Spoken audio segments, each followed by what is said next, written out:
Raquel maybe might be having some technical issues as he dropped off, but I don't want everyone to wait too long. So I will go ahead and introduce our speaker. If you guys don't know who I am, I'm Anna Dorelli Anderson. I manage the Center for Global Surgery. So I'm Dr. Rockwell's new right-hand man. Well, I guess new to him, not new to the center. But welcome and thank you for joining us today. We have Dr. Schola Matovu. Did I say that correctly? Yes. Fantastic. Presenting today for our Global Health Research Grand Rounds. She is an assistant professor and director of global learning and engagement in our College of Nursing here at the U. And her foundational research explored the experiences and psychosocial well-being of Ugandan grandparent caregivers for grandchildren affected by HIV and AIDS in Uganda. You'll hear more in her presentation, which she has graciously pre-recorded for us, just in case there's more technical issues, hopefully not. She focuses on using a community-engaged approach to inform the development and testing of interventions for grandparents as primary caregivers for their grandchildren in both rural Uganda and Utah. After her presentation plays, then we'll open it up for questions that she can answer. So with that said, I will turn it over to Liz, our program coordinator, to start the presentation for us.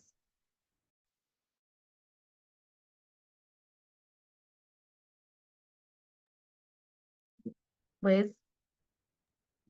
And as she gets that started, I just want to say thank you so much for hosting this presentation and our launch of the Global Learning Program today. And given some unpredictability of, internet and power, I didn't want to interrupt our presentation just in case. So I recorded this earlier, and when we are done, I'll look forward to more discussions around the topic. So thank you for being here. Thank you. It looks like Liz is ready to go. Please let me know if there are any issues with viewing it or if the sound isn't coming through. Other than that, here we go. Hello, everyone. Good afternoon. My name is Dr. Schola Matovu. I am the Interim Director of Global Learning and Engagement within the College of Nursing. And on behalf of our College of Nursing Global Learning Committee, I'd like to welcome you all to today's launch of our College of Nursing-led Global Learning Program. And I would like to convey our sincere gratitude to our Dean, Dr. DeJong, and our College of Nursing academic leadership team for all the support that they've shown us for our vision. And so by the end of this presentation, I am hopeful that you will be able to get a better understanding of how we reimagine global health work within the College of Nursing, especially as informed by the Global Learning Framework and some of the key definitions, operational terms that inform the work that we do and some of the activities that I'm going to share with you today that we've embarked on, especially as modes of action over the next 3 years. So thank you so much for being here. I love a beautiful quilt. I love the history, the culture behind it, and the representation, I think, that it has around collaboration, around creativity, around problem solving, around resilience, taking the old and making new of what you have. With what you have, and as an art of necessity. And so I could not think of a different or a better analogy than using the quilt as a representation of our academic environment within the College of Nursing that embraces not only the beauty, the diversity, the different cultures, the different expertise that we all bring to the College of Nursing as faculty, as students, as staff. This academic environment that embraces not only self-reflection, but self-awareness, and also global and cultural awareness and humility that is further enriched by these transformational global learning opportunities and experiences that promote safety, they promote ethical, equitable, bidirectional, and sustainable health outcomes as we collaborate with our partners, both at home, but also abroad, like internationally. And so it's a bit of a broad vision that we have, but one that nonetheless we intend to realize one small but very intentional step at a time, as evidenced by some of the activities that we've already engaged in so far. And so best representation or demonstration of what those experiences are and how they embody global learning as a tool and as an effective way of educating and preparing future leaders, I'm going to share a few quotes from faculty and students who have had such opportunities, both locally and also internationally. Last year in May, we had an opportunity and were supported by leadership in the College of Nursing to have a group of students and faculty travel to Rwanda, where they, engaged with the community and the University of Rwanda community as well, and truly benefited and had transformational experiences on that trip. One of our students shared this quote with us. She said, a big lesson I learned was that the Rwanda genocide was based on hate, stereotypes, misinformation, and had a complicated history intertwined with colonialism. It made me realize how none of us are that far removed from a genocide. Genocides come when we stop listening to each other, when we stop connecting with one another. My biggest takeaway from this trip is that global learning is so much more than visiting other countries. It's about forming relationships. It's about taking the time to choose connections with each other. I think that is the power of global learning in terms of promoting that self-awareness, that global awareness that allows us to identify not only commonalities, but also differences in our shared human experience, whether that is shared by war or genocide or hunger or racism, whatever the factors that may be that are contextual in nature.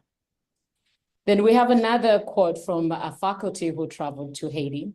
And that faculty shared that my time in Haiti made me wish I could shake up the world so that people from different countries can act as neighbors. There's no way that the things I was seeing in Haiti, like children dying of complications of malnutrition, would happen if they lived next door to my friends and my family in the US. I know that they would do everything they could to ensure these tragedies never happen again. That was that faculty's global learning experience. Granted, malnutrition is a major issue here in America, where more than 12 million children are food insecure. But it took this faculty the experience of stepping away from her familiar environment, her neighborhood, her family, her city, to go to a different environment, a different part of the world, and maybe even experience this phenomena in a much more dire way that allowed her to view this very pressing global challenge that has relevance not only abroad but at home as well, in a way that calls for our collective responsibility as global citizens. And finally, I was very honored to lead a collaborative online transcultural education training where we trained about 30 nursing students in Uganda, but also at the College of Nursing, both graduate and undergrad students. And they truly also enjoyed and benefited from this transcultural exchange that they had with their colleagues in Uganda. And this is what one of the participants said. I learned that syphilis is very prevalent in Uganda, and they are testing at first prenatal visits and third, and sometimes at delivery. Here in Utah, I'm struggling really hard to get providers to even ask sexual history questions. There is a culture here of thinking that they don't have syphilis. We don't know the prevalence because we have not tested. As Ugandan nurses struggle over whether they should wear scrubs or a dress, which may not seem like a major issue, at least they're already ahead of the game on syphilis testing. I think, again, that is the power of global learning when it comes to invoking that critical reflection, that curiosity about what it is about my local, your local context that must be challenged so that we can be able to advocate for effective healthcare practices that impact our patient populations. So no matter what, all of you, what global health or global, whether local or international work that you engage in, I think we have that opportunity to be able to question, to look at things differently because of opportunities such as those I shared in those quotes. And I often argue that global health is what we all do, whether it is, research or it's education or practice that places a priority on improving health and achieving health equity for all. However, global learning takes a slight shift away from some of the traditional approaches to performing global health. And instead, it focuses on these impactful educational activities, transformational experiences obtained from them that enrich how students, how faculty, how staff, for example, see the world, sometimes beyond their own socialized and even limited understanding of the world. And that is often achieved through these main three concepts. One is global awareness, or that ability for us to know the interconnectedness between what's local, what's international, what's interrelated or cross-cultural in nature. All global perspectives, the ability to construct these multiple analysis or perspectives of what our local reality is and international perspectives and issues are. And also global engagement, which is about this willingness of each one of us to engage with others within our immediate environment, but internationally and cross-culturally, especially as we look at how to solve issues. So these are remarkable, vital components of global learning that will enable us to effectively prepare our graduates for some of the challenges that they will face inevitably in their professional careers as they move on from our College of Nursing, from our university, especially as they embark on their own journeys of impacting, individuals' health all over the world. And so they must be able, while they're still with us, to, be able to access those interpersonal domains, for example, to be able to ask themselves, who am I? What self do I bring to these environments of, others that may not look like me? What is the biases? What are the, perceptions that I bring with me that may impact how I relate with others? Being able to think about, how do I learn? Who do I learn best from? How diverse is my faculty pool or my courses that I take up on, so that I can be able to acquire these multiple perspectives that I need to be able to become a better leader, gerontology or nursing leader. And of course, being able to assess how well you work with others as you look at those three perspectives of global learning. So it's until we are able to prepare students that way that we will be able to empower them to be able to challenge or to be able to address some of the challenges, global challenges that we're experiencing today, both at home and abroad, that have been a target for many multilateral entities such as SDGs in addressing some of the key challenges, whether it's wars or pandemics, that have, impact on our health locally and internationally. And so as an academic institution of higher education, global learning is such a tool that we can be able to use to prepare our future leaders effectively so that they can be able to be a part of solving some of those issues, some of those problems that we are experiencing today. And the support, institutional support through the missions, for example, within our College of Nursing, where we are, inspired and equipped to shape the futures of healthcare, to be equitable, to allow everyone to experience life and death to the fullest. Or our vision to inspire scientists, educators, clinicians, and be able to prepare students who can be able to design, lead, and achieve equitable improvements and well-being for all. Our values are around well-being, our belonging, and purposeful collaboration. The work that we are proposing to you today supports our College of Nursing mission and vision and values. but even our University of Utah missions as well, especially as focused on generating and sharing new knowledge, discoveries, and innovations so that we can be able to effectively engage locally and globally with communities to promote education, health, and quality of life for all. Those approaches, those mission, and our global learning mission is critical, especially as we look at some of the current health disparities that we are experiencing within our state, within our nation in the United States. We must be able to pull that lens out a little bit as relentlessly as we fight to improve some of these health disparities. We must be able to, widen the lens, especially on our US population that is increasingly multicultural in spite of any movements happening today that, is shaped, or the health disparities within our local environment that are shaped by these global forces, whether they're historical in nature or current, that continue to impact individuals.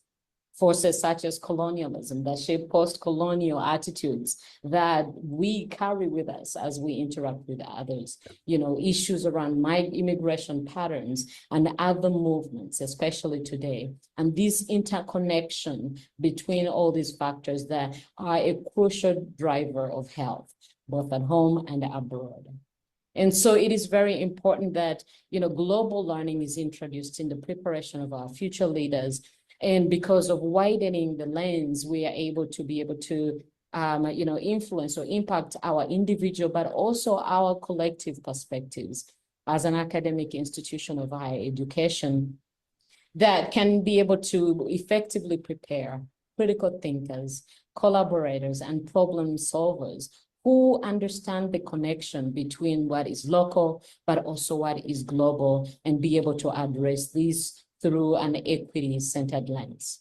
And therefore, we can be able to empower our graduates with, the skills to be able to challenge the status quo, right? To be able to question matters and say, no, I cannot stand for that, especially as it pertains to the well-being and health of my patient. I like to share a story when I was a nurse, still practicing in a clinical setting. And one of my managers walked to me and said, "Oh, Schola, I understand you're taking care of room such and such." And, she whispered, she's one of our own, it was a CNO sister. And she said, please provide them with the best care. I will not ask you to raise your hand if you have had that kind of interaction in your work environment. But I remember pausing and asking her, and I said, I want to make sure I'm very clear about your, instructions. Are you suggesting that I provide them better care than I do the rest of our patients? She did not like that. But I think it is this kind of preparation that I'm speaking of today through global learning that empowers our nursing and gerontology leaders who will be brave enough to speak up against such practices, even when their voices shake, to advocate for health equity, for social justice, as a result of this diversified perspective that they obtain through this academic experience they have while they're still with us. So the work starts with us, because transformative leadership begins with that transformative learning. And so as such, as we think about our current state as a College of Nursing, for instance, we must be able to look within and ask ourselves, really, are we truly preparing our students, our graduates, to be able to face some of those challenges that they may face? Challenges that, will impact how they react, how they respond, how they work with others. We must be able to ask some critical questions, some fundamental questions, especially where we are. We currently have, for example, our academic environment and context of familiarity and homogeneity in terms of our setting. We have students who have been born and raised and, grow up, work, and live most of their life in Salt Lake City without maybe having so much interaction with many others, or diverse backgrounds or diverse experiences. Are we preparing them now for an work environment, a future, or other opportunities that they may have before them that requires that kind of knowledge? We can look at some of our programs today. We have one of the most incredible PhD programs that is online and inevitably, has issues around, spatial or geographic limitations that may impact how well students may interact with faculty, with each others, with patients because of the distance learning. And so there's some questions that we may have to ask ourselves, especially as we prepare our graduates to be able to address some of the uncertainties, the tensions that they will inevitably experience as they, move on with their lives after they leave the College of Nursing. The global learning framework is not enough. It's not the only solution, but it's one way in which we can be able to enrich their academic experiences in a way that can allow them to face future challenges in a more effective way, in a more empowered way.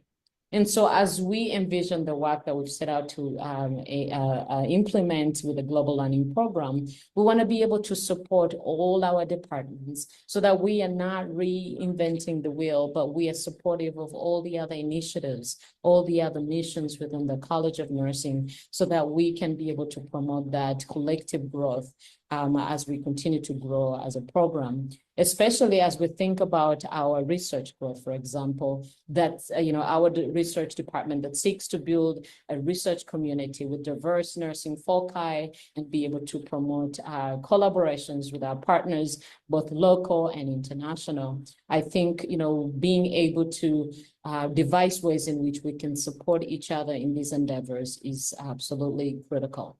And so I could take all day talking about some of the benefits of global learning, but we know that is one tool of global learning that can allow us to be able to address those challenges I've mentioned, promote collaboration with our partners locally and abroad, increase the visibility of the work that we do because of those partnerships, and continue to build relationships around, common areas of interest that serve the populations that we take care of or we study.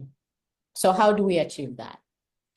Well, there are many models that inform this work, and particularly the American Council on Education model that focuses on 6 areas, articulating institutional commitment, leadership and structure, and staffing development, curriculum, faculty policies, student and staff mobility, and collaborations and partnerships. However, over the next 3 years, as we develop our global learning program, we want to focus on 3 areas, and that is building our infrastructure, leadership, staffing, increasing the visibility of our work, but also, contributing to curriculum development and collaboration and partnerships. I will give you a few examples of some of the activities that we have started engaging in. For example, in our mode of action focused on administrative and infrastructure building, over this 1 year, we want to increase, first of all, ensure that we refine our global learning program mission and vision and share that, within the college, but also widely outside of the College of Nursing, today being one of those efforts to do so. Continue growing our organizational structure, but also, secure, our committee as a part of the nursing chartered committee. And in the second year, we also want to be able, again, to engage in these visibility efforts, increase visibility efforts, and also increase activities of global learning with faculty and students, both within the college, within the university, as we collaborate with other partners, but also with our international partners, and also be able to build sustainability through funding that can be able to support some of that work. Our second mode of action is focused on curriculum infusion. As you all may know, we are currently undergoing through intensive curriculum revisions. And so we are honored to be a part of that process as we support other departments and programs in revising and assessing, landscaping and infusing global learning content in the different courses and programs and core courses as well. We want to be able to pilot some of that curriculum infusion in a given program, such as our gerontology program, and be able to assess the effectiveness of that kind of intervention in one program that can inform other similar efforts across our programs in the College of Nursing. And again, look at opportunities for grants that can support this kind of education, research-focused growth as we develop our program. And finally, as far as modes of action are concerned, we also want to continue building collaborations and partnerships. We don't want to reinvent the wheel. We want to, first of all, focus on our existing partnerships and collaboration. For example, with the University of Rwanda, where we've already had one trip and plan another this spring to continue consolidating those collaborations, activities, and engagement with them. While we are doing the same locally within our College of Nursing to support faculty, students, and staff on their areas of interest that pertain to global learning, but also looking into the communities. What are some of the already ongoing collaborations that we have that as a global learning program that we can support? But we are committed, no matter what the mode of action is, to ensure that we have this cohesiveness between the activities that we design for our students and faculty as well. For example, being able to have a clear vision and being able to articulate that as I speak with you today, to have that infused in the pilot programs we engage in and other ways of engaging faculty and our students and staff in different ways. An example of how we are achieving that is through our current global learning video series, where we are engaging students in these meaningful activities that promote their own learning. For example, neonatal care content, where they develop these videos and we can share those with our partners on our websites across the different countries to be able to support their own mission as we bidirectionally benefit from those kinds of exercise. So that's an example. And as we continue to grow, we intend to engage others, so other institutions that have more robust global learning programs or global public health programs, so that they can be able to advise us on different aspects, for example, on indicators and measurement strategies over time, whether short-term or long-term, so that we ensure that our programming is effective for our students. And as we continue to do so, we want to engage others, engage neighbors such as BYU, who have a robust public health in nursing program that we can learn from, but we can certainly be able to collaborate with. And as an institution, as a College of Nursing, we have the ability to attract future students who are interested in these global learning experiences instead of going to other neighboring institutions for that. So we will continue to share that knowledge, to reflect on what we learn, continue collaborating with others, and applying those insights that we learn as we continue to grow and develop our program. Ultimately, we want to ensure that each and every student that goes through our university, goes through our College of Nursing, has an experience, is touched by an experience of global learning that is transformational in nature, whether it's through a global learning speaker series that we often have, or through curriculum because of a given learning activity that they have engaged in, student and faculty exchange abroad or locally, whatever the experience may be, so that it's enriched and it can be effectively assessed, while they're here and even long after they leave our College of Nursing. Why is this important?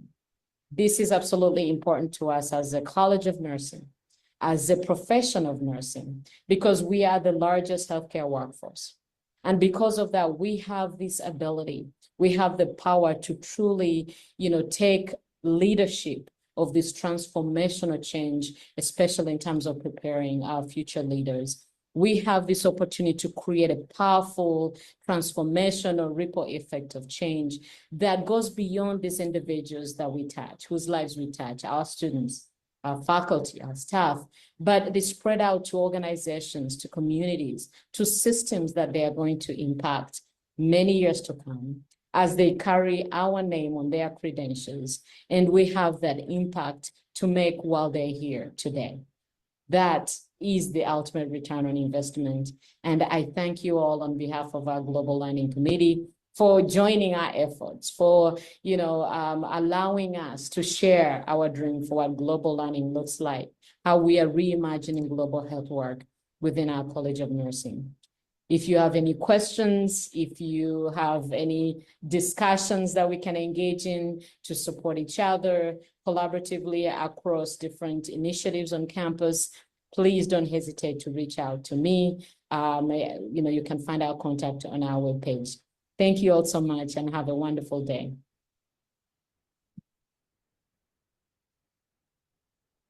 Okay, we're going to open it up to questions and discussions now. Apologies again. We've been trying to get Dr. Rockwell back on, but Zoom is really not liking him today. But go ahead. Does anyone have any questions, comments, anything they'd like to discuss? I'll start, Schola. First of all, what a beautiful presentation. That was just, really just, I don't know, you put it forth so nicely and you make this case so nicely. So thank you. And I hope you'll keep giving this talk and similar talks to your leadership and to leadership across school of medicine. I have a couple questions. Well, first of all, I want to just say I really appreciate how you make the case so clearly about the value of global experiences for training professionals for the work that they will do also in the US, and being able to give more empathetic, supportive care to patients and be able to think about sort of healthcare systems and opportunities for addressing those challenges in the US. So, really that South-North learning and that personal reflection and growth. I think you articulated that so nicely.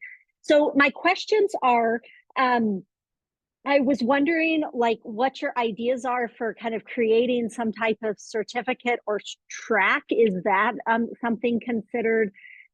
Whether experiences abroad, what are the barriers for students in terms of the time it takes, issues around funding and fit into the curriculum? And then I was wondering if you just had any examples of schools of nursing or colleges of nursing that are doing this particularly well, that have been good examples for you. Thank you, Melissa. I appreciate the compliment, and I'm happy that you received it the way it was intended to be delivered. I can't help, as I think about your questions, I can't help but think about how everything is all about the resources available to be able to open up those avenues and opportunities for our students to be able to engage in those opportunities. Granted, we do have similar, a project, global learning or study abroad opportunities for students within the U. But the question, even with that, comes to how many of those are available to nursing students. The competition around the few resources that we have and opportunities we have definitely does not support, the idea of ensuring that every student has an opportunity to do so. They are universities, not many of nursing students, definitely they are nursing programs, UW or different other universities, as that are doing a great job in terms of global health, public health, in nursing programs that we certainly intend to learn from, to invite to come and speak to us and direct us and provide us some insights on how we can do this very effectively. Not many of them exist. And I think part of that with particularly with nursing, we have some ongoing intra-professional, but also interdisciplinary challenges that we have to work through, because it's not a coincidence that we have nursing as the largest global health workforce. And yet, as nurses, we occupy less than 25% of leadership roles.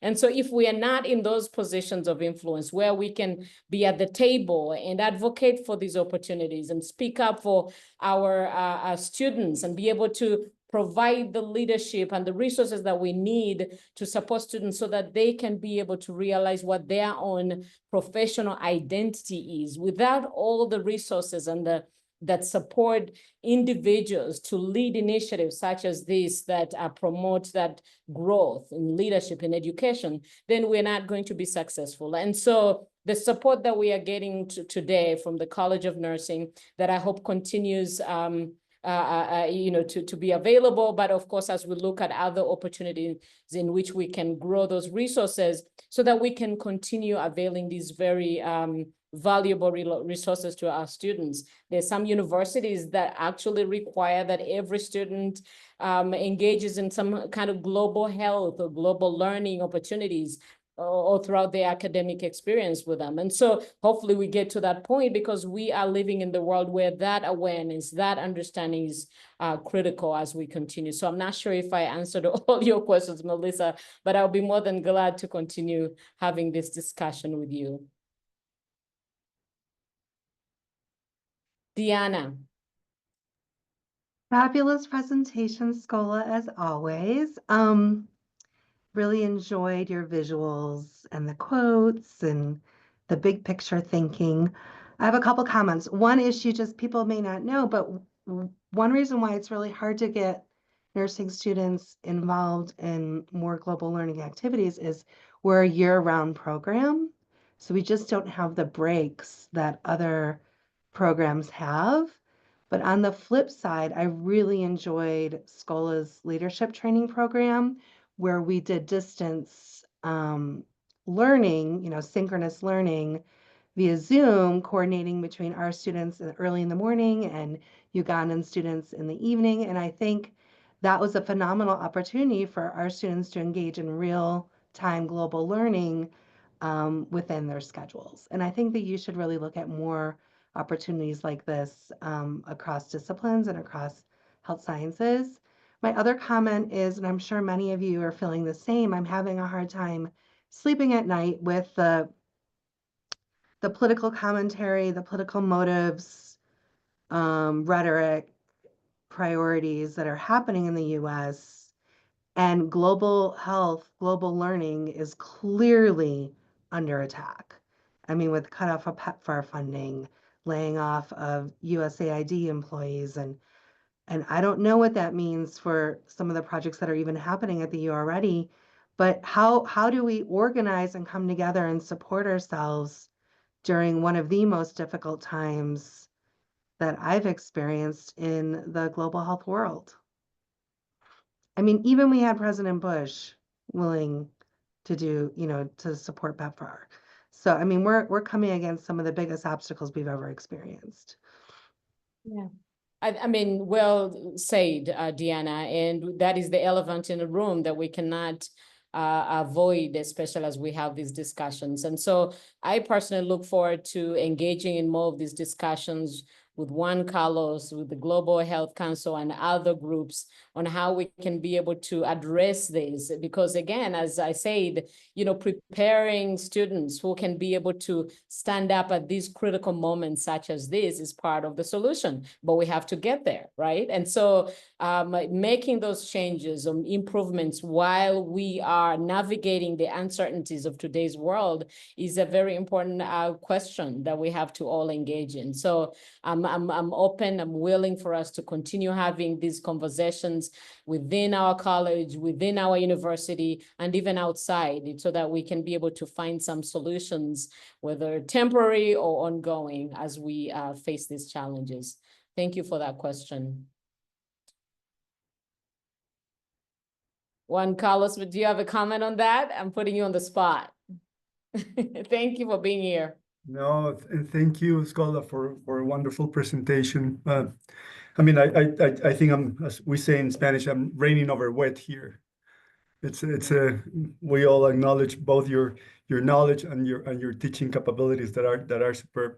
So perhaps a couple of issues here. One is in the point that Diana made regarding the year-round program is quite relevant for the creation of opportunities. That is not a trivial obstacle for this, among others. I mean, you have also perhaps an element of equity here that is that in many instances the opportunities for students abroad is left to those who can actually really afford it. and that is not necessarily a majority of students. Therefore, the lack of financial support in different forms is something that perhaps we should give a priority for this type of programs. The other is that regarding Melissa's point about a certificate, for sure she knows about the global health, the global certificate that the Office of Global Health Education, that also in conjunction with for many years with the College of Nursing was offering. I mean, it offers between different entities within the School of Medicine, but in a point in time, the active participation of the Penny also make sure that, and others from your school, ensure that it also encompasses the participation of nursing, which is an important, a crucial element in the systemic strengthening in global health matters. Having nursing addressed is of the essence. So that element may be there, but but again, this interdisciplinary collaboration that has perhaps dwindled a bit, and now that you're part of the council and also Ty Dickerson is also in the same space, you may and after this meeting, I will make sure that the conversation that's happened is precisely something that we could actually address. I just put in the chat the Reuters communique regarding the rescinding of the initial funding freeze. There's and I'll pass another that I'm waiting for. There's according to yesterday's Reuters piece of information, basically everything is going to be back on track with the exception of important points that are as follows. Pretty much, if my memory doesn't abandon me. One, the issue of DEI it is addressed. The issue of abortion, it is addressed, as well as the spaces where there's no backtracking from the administration. There was of course it allows for it allows for family planning service delivery, but it does not allow for family planning conferences to happen, which perhaps at this point is a footnote. It didn't mention anything about climate change. As a matter of fact, that was something that I thought it was interesting. But the other aspects are where I think the current administration is drawing the line. I mean, amidst this chaos, and I don't know for others here, but in my previous lives, what I have seen is that there's a continued increase, even in Trump 1.0. There was an increase of global health funding. That was not on the contrary of the expectations we had. I think the tone has perhaps changed. I hope not much as they did at the end. What happened with the implementation of previous programs, but it's just a hope. And the other activities in global health, like global security, maternal and child health programs, are not being touched. Nutrition, and what is considered in any account humanitarian support, for instance, the provision of medicines that are considered essential, in this particular case, antiretrovirals that Diana addressed and would fall within this category. All this to say is that as we elevate our voices, it is important that we do it in a very very structured and focused way, as opposed to a cacophony that could emerge from different people saying different things, because we all have our own boxes in global health. Sorry for this long triad here, but Schola, thank you again very much for your presentation, and thank you for creating this space for discussion. Much appreciated indeed. Thank you for your input and enlightenment in those areas. I mean, needless to say, we are experiencing some challenges that we may have some control over and speak up and advocate against, but there's some things that we may never be able to, solve, not at least in the short term. So I think that calls for vigilance in whatever it is that we do, how we do global health, whether it is focused on education, whether it's focused on research and health or other areas of how you do global health. I think it's important for us to look at ways we can still continue pushing through the mystery of what is, to come tomorrow. Looking at low-hanging fruit, looking at ways in which, as Diana mentioned, we can still foster these collaborations with our partners, across borders, even with certain restrictions, through collaborative learning, for example. How can we still engage in some aspects of research, even with limitations on travel? And as hopefully things clear and we get to a better place, we can only continue to flourish in those areas. And so your support in terms of collaboration, as interdisciplinary collaborations, is truly appreciated. And so please don't hesitate to reach out as we collectively work towards promoting ways in which we can prepare global health leaders who can speak up against such challenges we are experiencing today, to promote health and well-being for patients and research populations all over the world in ways that are equitable and safe and bi-directional. So thank you so much. Please reach out.